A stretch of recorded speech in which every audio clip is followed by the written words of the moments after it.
de esto que ha pasado con la renuncia del Santo Padre Benedicto XVI, que el Señor guarde y conserve. Pero yo creo que la gran confusión del pueblo de Dios es que yo creo que la mayoría de la gente no sabía que un papa puede renunciar. Un papa puede renunciar, y no de ahora, de toda la vida. Que no haya sucedido no quiere decir que no pueda. El derecho canónico establece, el derecho canónico es la ley de la Iglesia. Y ustedes pueden entrar al internet y ponen derecho canónico y les salen decenas de web de derecho canónico.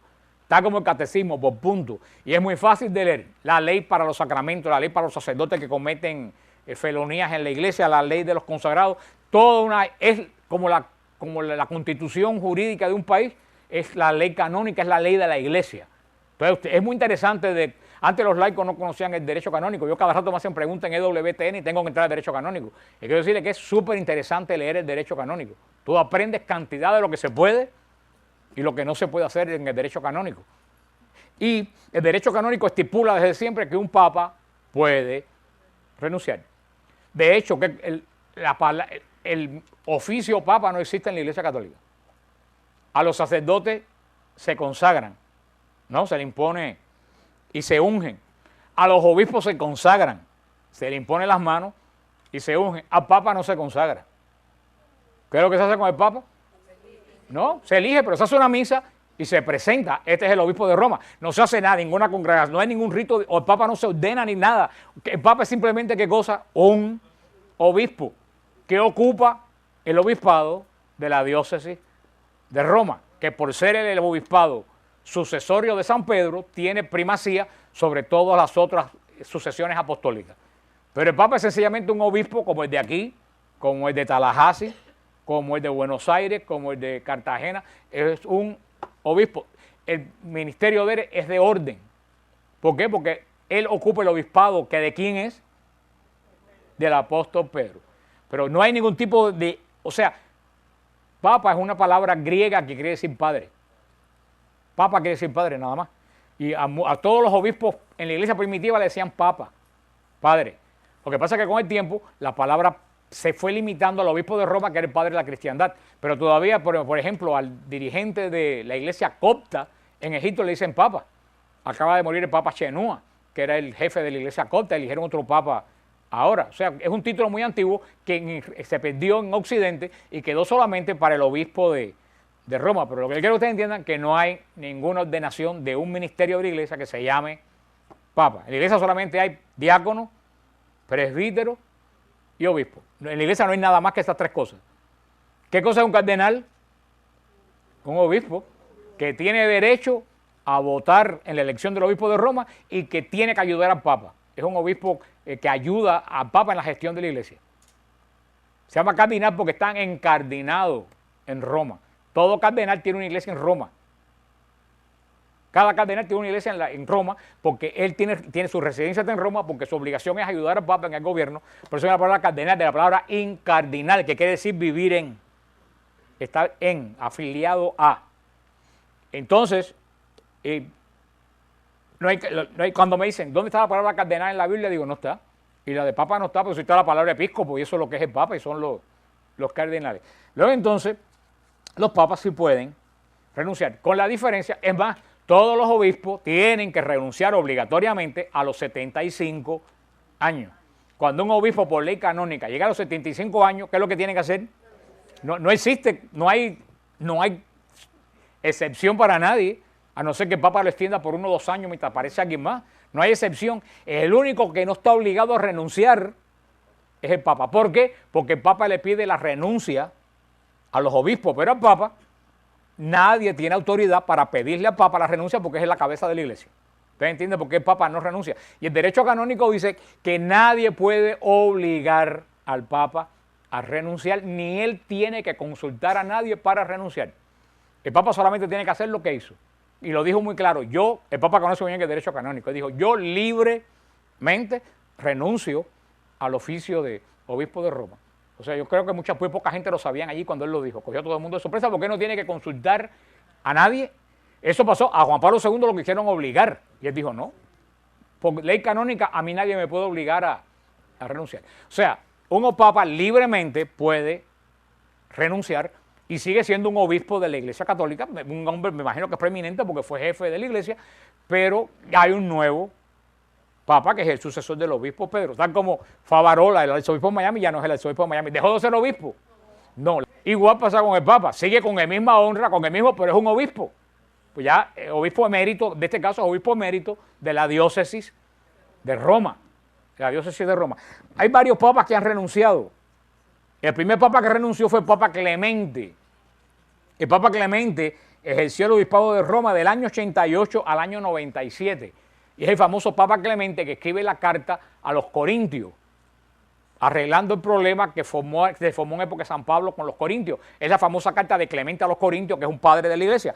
Clemente renunció al obispado de Roma en el año 97 en favor de Evaristo, otro papa que vino después de él. Decidió que los católicos, que él sabía que iba a ser preso y él decidió que iba a renunciar para que los católicos no se quedaran sin un obispo. El Papa Ponciano, en el año 230, dejó su cargo a favor del Papa Antero, otro papa que vino después de él.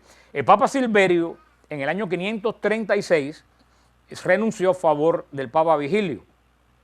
Un poco más complicada fue la historia de Benedicto IX, el 10 de marzo del año 45, porque primero renunció a favor de otro obispo y después retomó el cargo y lo volvió a entregar porque no estuvo contento con la persona que asignaron.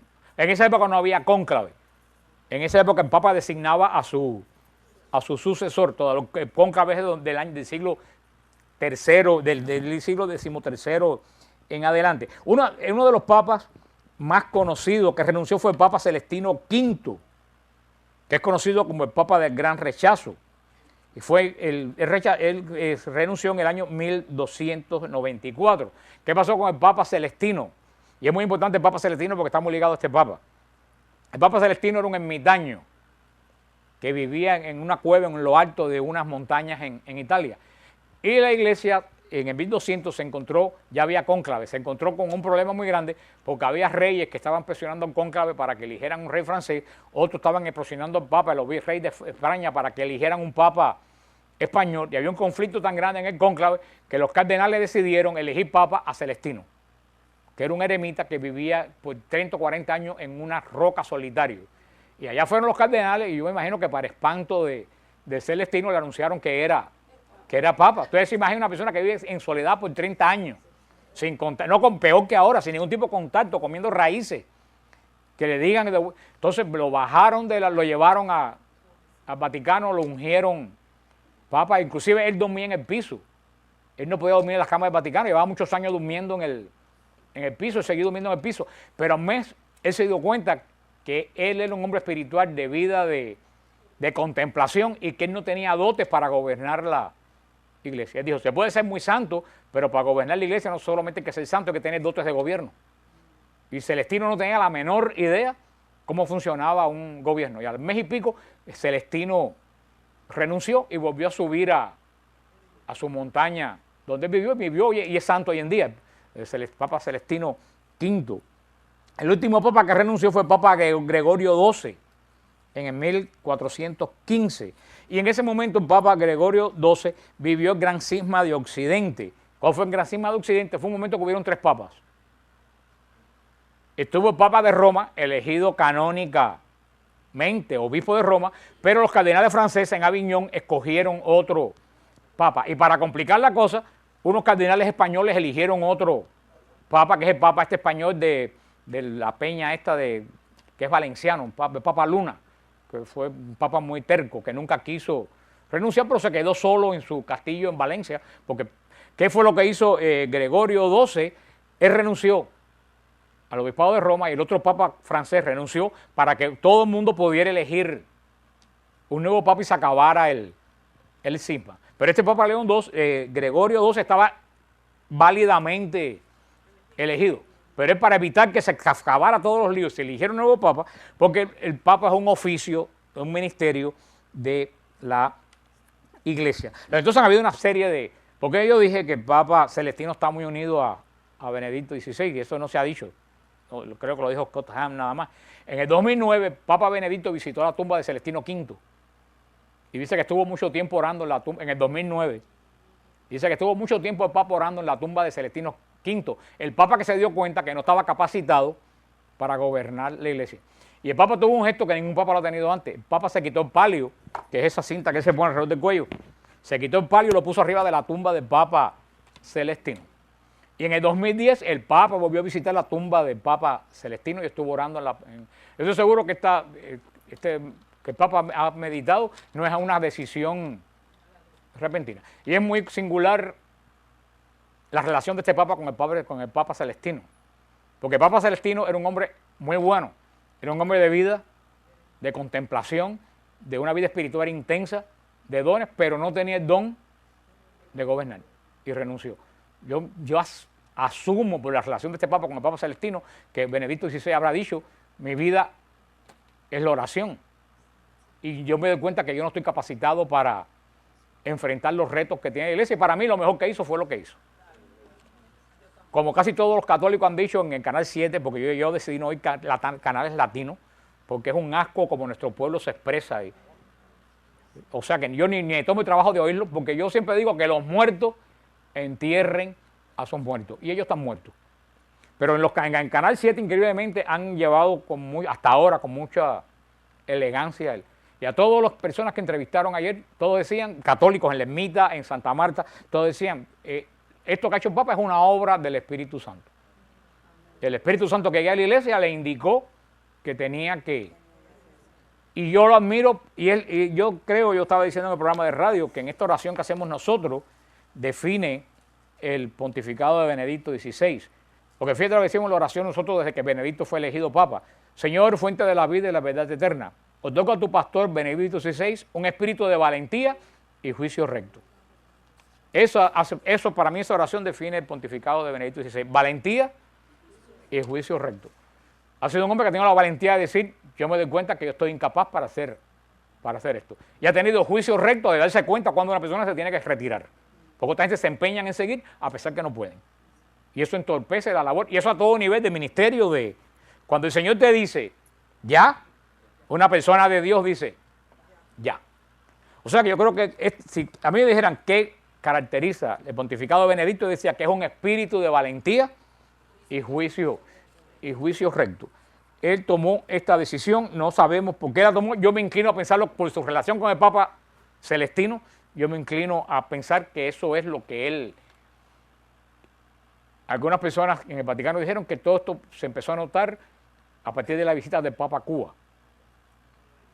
Y todos los que vimos la visita del Papa a Cuba, que tenemos un poco de don espiritual, nos dimos cuenta que el Papa en Cuba estaba muy extraño. El Papa en Cuba tenía una tristeza. ¿Qué pasó ahí? Él estaba muy alegre en México, pero llegó a Cuba como si el mundo se le hubiera caído encima. Yo no sé espiritualmente qué pasó ahí, pero el Papa, lo dijo un oficial del Vaticano, que fue the turning point, el punto de no regreso, dijo, fue el viaje a Cuba. Dice que después de la misa de Santiago él tuvo que descansar un día entero para la misa de La Habana, porque no podía dar las dos misas y seguir con el proceso que tenía de visita. Y ustedes saben el problema espiritual que hay en Cuba, que es una batalla infernal lo que hay ahí. Yo estoy seguro que esto no fue una cosa improvisada. No sabemos si es que el Papa también sabe que está enfermo, no lo sabemos. Es muy significativo que haya presentado su renuncia el Día de los Enfermos, el 11 de febrero, que es el día cuando la iglesia ora por los enfermos. O sea que hay muchas cosas que nosotros no sabemos. En el Vaticano han caído millones de rayos porque un pararrayo más grande de Roma está arriba del techo de la Basílica de San Pedro. Lo que pasa es que la gente anda con la tontería del rayo que cayó ahora, cuando continuamente caen rayos de todo tipo y habidos y por haber, como en todos los pararrayos de las catedrales del mundo. Así que yo creo que ese rayo lo mandó el demonio para confundir más a la gente, ¿sí? A los que le gustan todas esas cosas de fenomenología extraña. Pero en este caso yo creo que lo que el Papa ha hecho ha sido muy sabio, de que él se va a quedar en el Vaticano viviendo. El Papa dentro del Vaticano, y es muy significativo donde el Papa va a vivir, porque dentro del Vaticano Juan Pablo II erigió un monasterio de clausura dentro del Vaticano. Y en ese monasterio de clausura, todos los años una orden de clausura del mundo diferente va a vivir un año. O sea, no vive la gente toda la vida. Una vez al año la congregación que estaban las carmelitas, vinieron los de las benedictinas, todos los años esa congregación termina el año y se va, y viene otra congregación. ¿Y qué es lo que hace ese monasterio de clausura dentro del monasterio? Ellos están orando las 24 horas delante del Santísimo por la iglesia. Si ustedes van a la Basílica de San Pedro y ustedes entran a la capilla del Santísimo Sacramento que está del lado de acá, van a ver siempre a dos monjas con unos velos cubiertas con la cabeza y todo, con unos velos delante del Santísimo. Ellas son de esa congregación, que continuamente delante del Santísimo en la Basílica hay dos monjas de la congregación orando por las intenciones del Papa y de la Iglesia. Entonces al Papa le van a construir un cuarto en el monasterio y él va a vivir en ese monasterio. Y fíjate que interesante, ¿a dónde regresó el Papa Celestino? A su cueva a orar. El Papa regresa al monasterio a orar. El Papa le pidió 2 veces la renuncia a Juan Pablo II, cuando él era cardenal prefecto de la Congregación de la Fe. 2 veces le pidió a Juan Pablo II la renuncia y 2 veces el Papa Juan Pablo no le aceptó la renuncia. Él tenía por muchos años pensado renunciar e irse a un monasterio.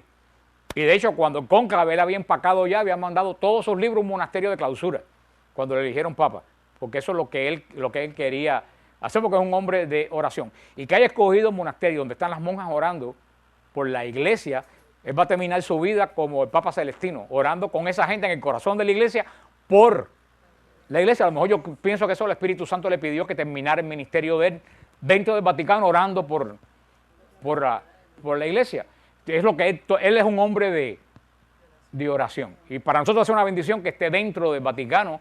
Yo creo que fue muy sabio, porque si se va a otro monasterio, ese monasterio se va a convertir en un circo. No, todas, incluyendo a nosotros, todas las peregrinaciones del mundo hubieran terminado pasando por él. Sí, es lo normal, él supo muy bien, dentro del Vaticano nadie puede entrar. Él se va a perder en ese mundo de oración donde nadie puede llegar ni interrumpir. El proceso ahora, el cardenal prefecto dijo que él cree que para Semana Santa ya haya Papa, porque no tienen que esperar el tiempo que hay que esperar los 9 días de la muerte de un Papa, porque el Papa no murió. Entonces no hay que esperar el tiempo para el cónclave, o sea que se cree que a principios de marzo ya va a ser el cónclave para la elección del nuevo obispo de Roma.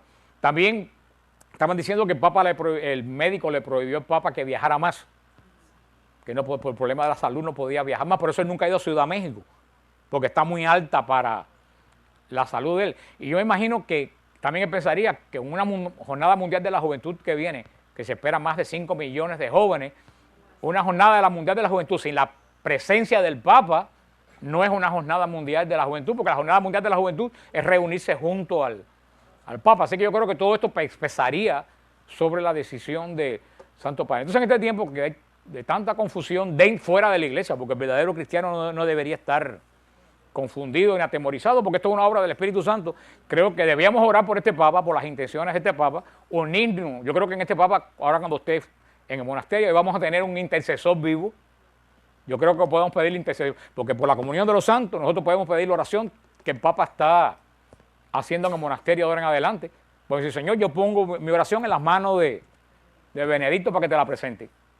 O sea, tenemos que seguir orando por el Papa y tenemos que orar por el nuevo Papa. Yo estoy seguro que el Señor permitió que Benedicto XVI tuviera estos años de iglesia, porque Benedicto XVI vino a terminar de cierta forma la obra de Juan Pablo II. Todo el mundo sabe que Benedicto era el sucesor del deseo de Juan Pablo II, porque de hecho quien escribieron las últimas grandes encíclicas, como el Dominus y eso, fue Benedicto XVI, fue quien le escribió.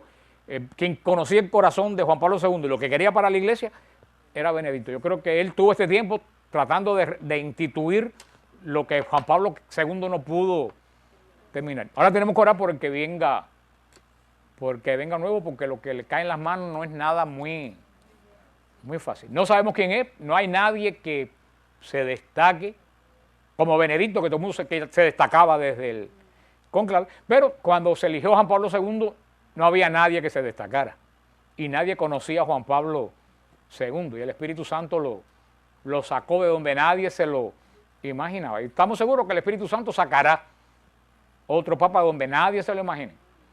Y como estamos asistidos por el Espíritu Santo y tenemos la promesa de que las puertas del infierno no prevalecerán, no tenemos que preocuparnos por ese asunto, solamente orar, mantenernos firmes y explicarle a los vanos y a los de cabeza hueca, explicarle todas estas. Como me dice una muchacha hoy que supuestamente no va a la iglesia pero es católica. Ah, no, mi papá es Juan Pablo II. Le dije, pues tú debes estar muerta hace 10 años, le dije yo. Porque Juan Pablo II terminó su ministerio hace 10 años. O sea, eso lo hace una persona seguidora de hombre. Mi papá no es ni Juan 23, ni Juan Pablo II, ni Benedicto XVI. Mi papá es el que está en este momento guiando a la iglesia. Porque yo no sigo a Papa, yo sigo a Jesucristo. Y si yo honro al Papa es porque Jesús le dio ese ministerio. Si Jesús no le dio ese ministerio, el obispo de Roma fuera como otro cualquiera. Por eso nosotros honramos al Papa. O sea, nosotros somos seguidores del Papa que esté en ese momento. Yo admiro a Juan 23, yo admiro a Pío XII, admiro extraordinariamente a Juan Pablo I, admiro enormemente a Pablo VI y admiro enormemente a Benedicto XVI. Pero eso no me quita que el Papa que venga lo voy a mirar exactamente y voy a orar por él exactamente que hemos orado por Benedicto. Sé que hay generaciones que solamente conoció a Benedicto XVI como Papa. Digo, a Juan Pablo II que estuvo casi 27 años. Hubieron generaciones que solamente lo conocieron a él y eso crea lazo entre la gente. Pero eso es un caso muy poco visto en la iglesia.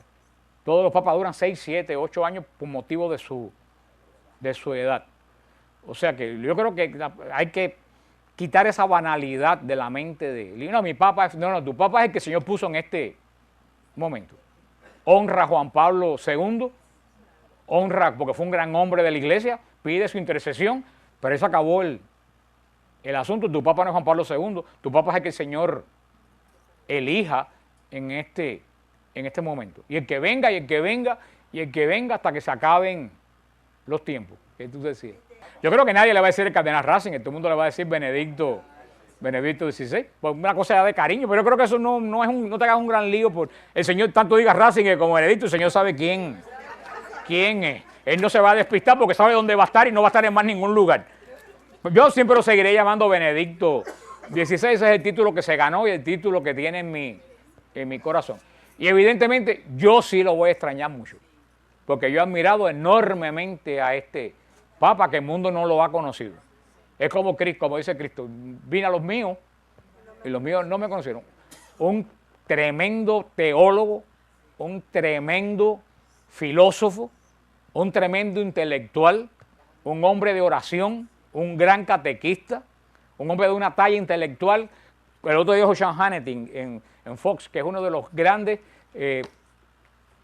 pensadores del siglo XX, Benedicto XVI. Y la iglesia, ni nosotros ni nadie del mundo lo ha reconocido, los valores que tiene este Papa que el Señor ha levantado entre nosotros. Verdaderamente yo sí simpatizo mucho con él y yo sí lo voy a extrañar y me voy a acoger a su intercesión.